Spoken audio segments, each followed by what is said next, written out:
The morning the sheriffs dragged my HOA president off her porch, half the neighborhood filmed it like a season finale. I watched from my kitchen window, coffee shaking in my hand, because I knew exactly why they were there. 3 months earlier, I'd moved into a small fixer-upper outside the HOA quiet street. No rules, no drama. Then a plain white envelope showed up claiming my property was under their jurisdiction and demanding a $250 monthly view tax. I thought it was a joke, until the forged map arrived, showing my house magically inside their boundary. And that's when everything truly began. I never planned on getting into a war with an HOA. Honestly, when I bought the little ranch house at the dead end of Redwood Lane, I thought I was escaping trouble, not inviting it in like an Amazon package. The place wasn't much to look at. Faded blue siding, a sagging fence, a patch of wild grass that looked more like a nature documentary than a yard. But it was quiet, private, unclaimed. And the seller's disclosure had one detail that mattered more than anything else. NOAA. No covenants. No restrictions. That line felt like freedom printed on legal paper. I'd left Seattle 2 months earlier after burning out on tech, writing gigs, and a breakup that lasted longer than the relationship itself. I wanted space, air, a place where nobody cared if I mowed my lawn every Thursday at 7 a.m. sharp. Redwood Lane was perfect for that. The street dead-ended at a drainage ditch, and on the other side sat Cedar Ridge Bluffs, an HOA neighborhood so polished it practically squeaked when you walked past it. On their side, matching mailboxes, manicured shrubs cut into perfect spheres, and a woman who always walked her dog in the same bright white tennis outfit. On my side, a crooked mailbox I tightened with duct tape, and a yard that whispered, "We don't do perfection here." Before closing, I checked everything 3 times.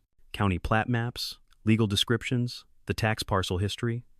My property line ended exactly where the HOAs began. A clean, unmoving boundary carved in ink since the late 90s. I even asked the real estate agent twice, just to be sure. She laughed. "You're outside the HOA, Evan. They can't touch you." For the first few weeks, I believed her. I worked from my kitchen table with the windows open, listened to the rain tapping the roof at night, and convinced myself I'd finally found a place where nobody cared what color I painted my front door. Then I started noticing her, Paula Kensington, president of Cedar Ridge Bluffs HOA. Face permanently set to "judging you," clipboard surgically attached to her arm. She'd walk the neighborhood like a mall security guard promoted too quickly. Slow steps, narrowed eyes, writing things down like she was collecting evidence for the Supreme Court. Sometimes she paused at the drainage ditch and looked over at my house the way someone looks at a shirt hanging crooked on a store display, annoyed that it existed, more annoyed she couldn't fix it. We didn't speak. We didn't wave.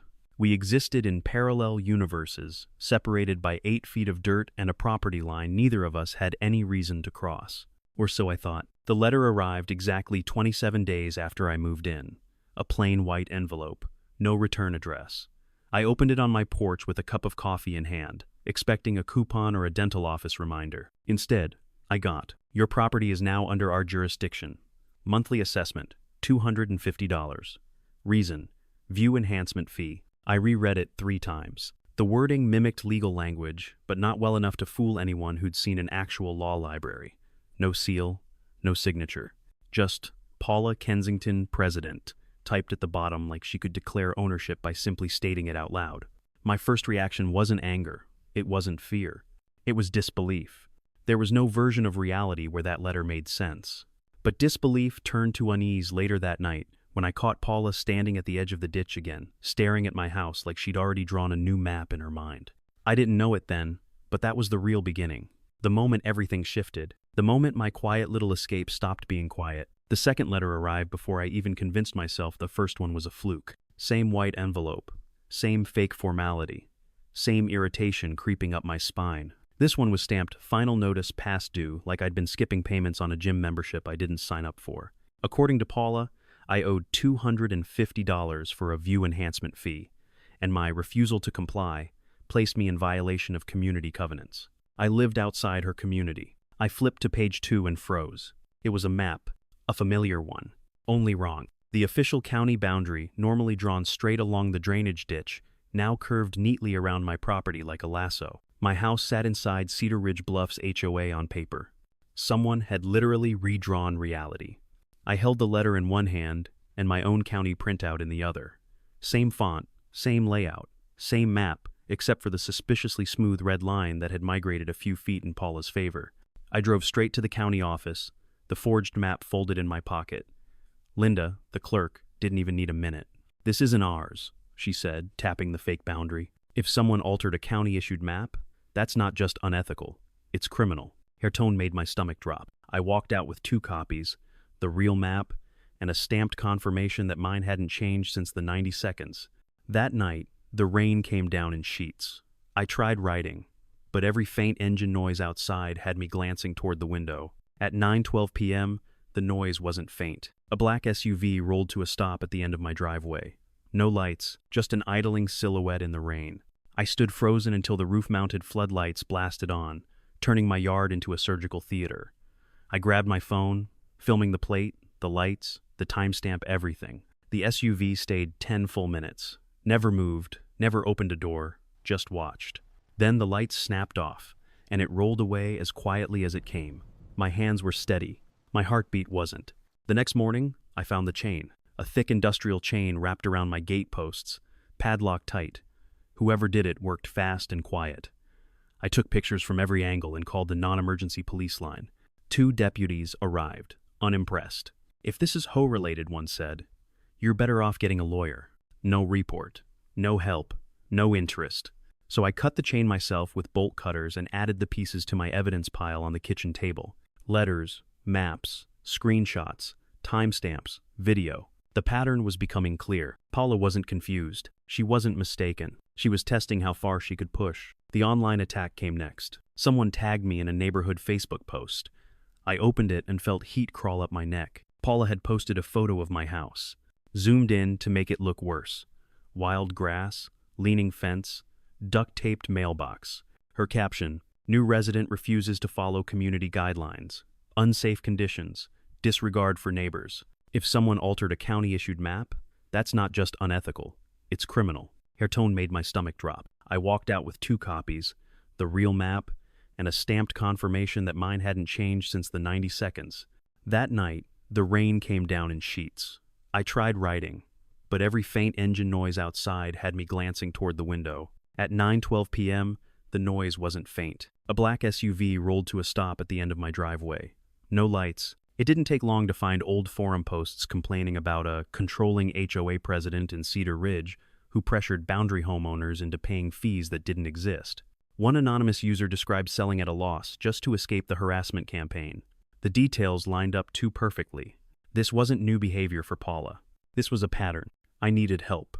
I searched HOA harassment forged map lawyer Oregon, and the comments rolled in. "Fine him. Kick him out. Some people don't belong in good communities."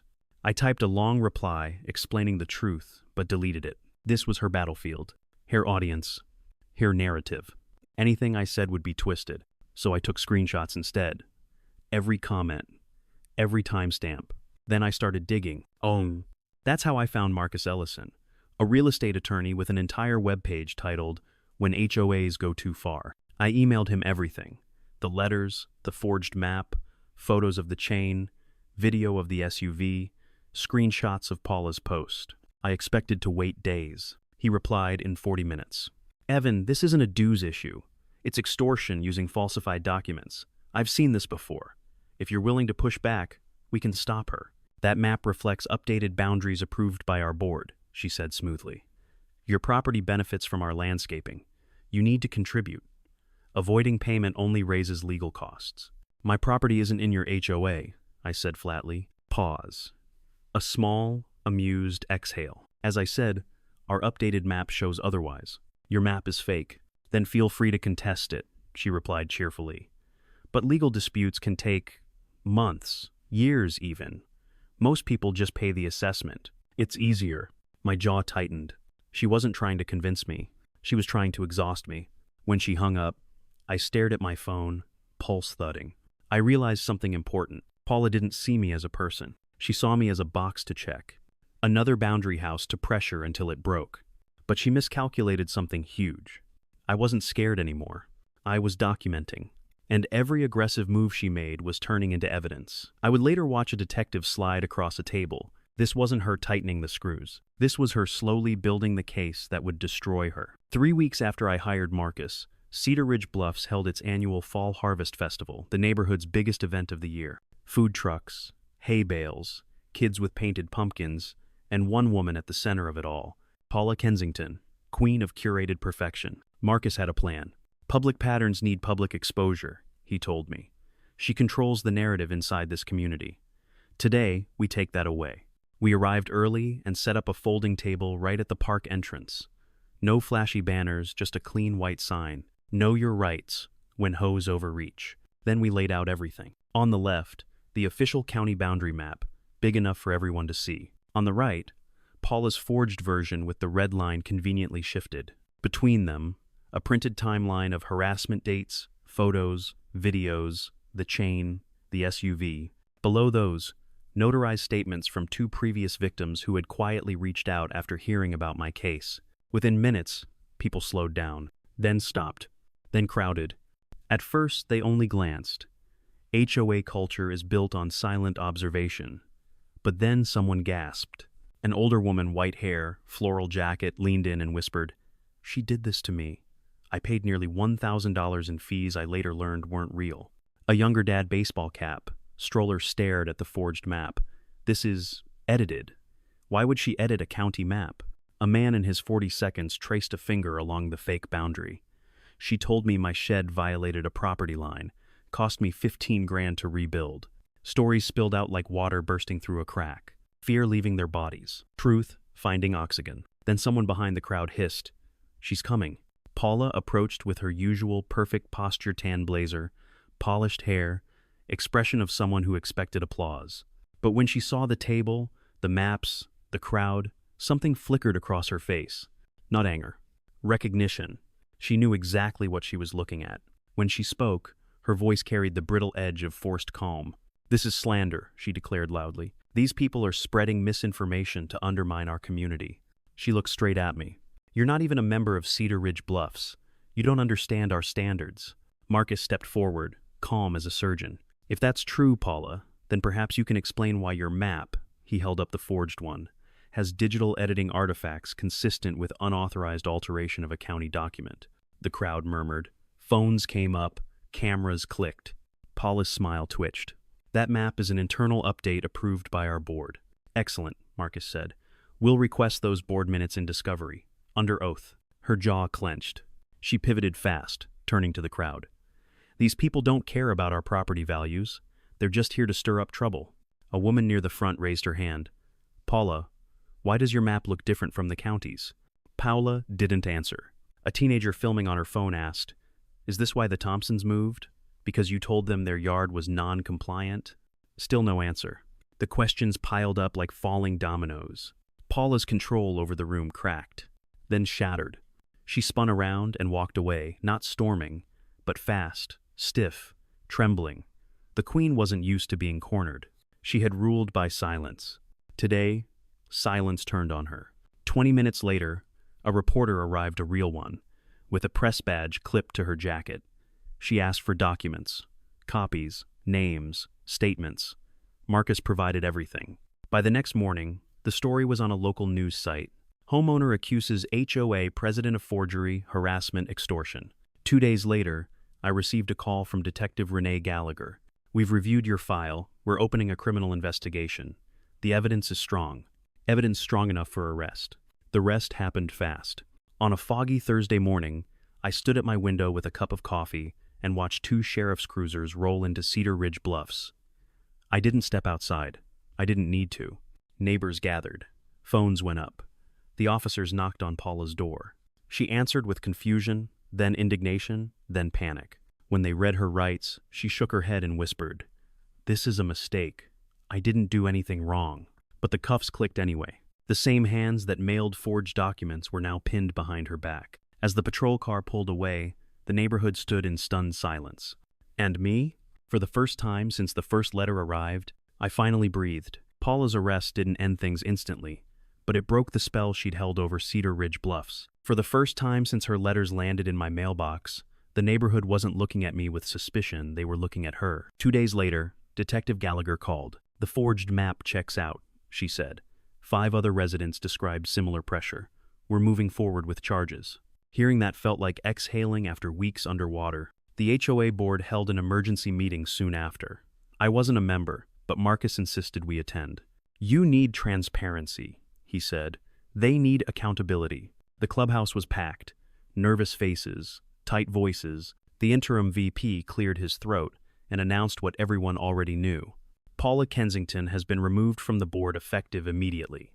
Murmurs spread anger, relief, maybe a little shame for having ignored the red flags. The dad with the stroller from the festival stood up. People were threatened, lied to, charged for things that didn't exist. We deserve answers. For once, no one pushed back. The board just nodded, subdued, and embarrassed. Then came the criminal hearing. Paula walked in, looking nothing like the polished neighborhood monarch I'd seen patrolling sidewalks. Her hair was flat, her face pale, her expression hollow. She kept her eyes on the table as the prosecutor listed the charges: fraud, extortion, falsifying public documents, harassment, impersonation of authority. When the judge asked if she had anything to say, she swallowed hard. "I thought I was protecting the community," she said. "Things felt out of control. I overstepped." Overstepped?" the judge repeated. "Miss Kensington, you forged government documents." Her lawyer requested a plea deal. Given the mountain of evidence, the court accepted. Her sentence: 3 years probation. Osarim, Ephesin fines. Full restitution to all victims.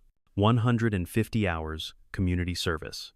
A 10-year ban from any HOA board. A public apology recorded in the official minutes. Her apology later sounded robotic, but it didn't matter. The words were entered into permanent record, and her power was gone. The neighborhood shifted almost immediately. The HOA elected a new president, Geneva Pritchard, a retired accountant who treated finances like sacred scripture. Within a week, she posted 5 years of HOA budgets online. Within a month, she rewrote the bylaws so clearly even a middle schooler could understand them. She created oversight committees, open meetings, published minutes, everything Paula refused to do.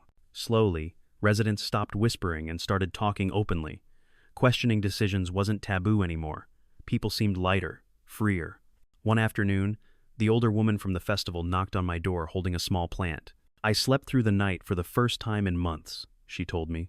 "Thank you." I didn't know what to say except, "I'm glad you're okay." Around that time, a local journalist published a full feature on the case. Then, a legal podcast reached out. Then, homeowners from other states emailed me stories that sounded uncomfortably familiar. Marcus pushed me to write it all down. "People need a guide," he said, "not just a story." So I wrote one part memoir, part handbook. Standing Your Ground, a homeowner's guide to HOA abuse. I expected a small audience. Instead, it spread across forums, Facebook groups, and legal subreddits. It became a reference for people who felt trapped and powerless the way I once had. If even one person avoided what I went through, it was worth it. A year after the first letter, I stood in my backyard with a mug of hot coffee. The drizzle was steady, soft, peaceful. Same rain that once made my stomach clench now just sounded like rain again. The house felt different too. Not heavier, with tension lighter, like it had finally learned to exhale with me. Near the drainage ditch, I placed a small cedar sign. Property of Evan Mercer. Not subject to HOA jurisdiction. Boundaries, verified by county record. It wasn't spite. It wasn't victory dancing. It was truth. Nailed into wood. Some neighbors read it and nodded. One told me he put up a similar sign on his own boundary. Maybe small things like that are how you reclaim a sense of control. I never checked where Paula ended up. Didn't look her up, didn't ask around. Her story stopped being part of mine the moment the cuffs closed. What mattered wasn't beating her, it was proving something simpler. You don't have to fold just because someone pretends they have authority. You don't have to be afraid to protect what's yours. And sometimes, the strongest weapon you have is documentation. When the rain softened to a mist, I finished my coffee and headed back inside. For the first time in a long time, the quiet felt like peace. Not the kind you hope for, but the kind you earn.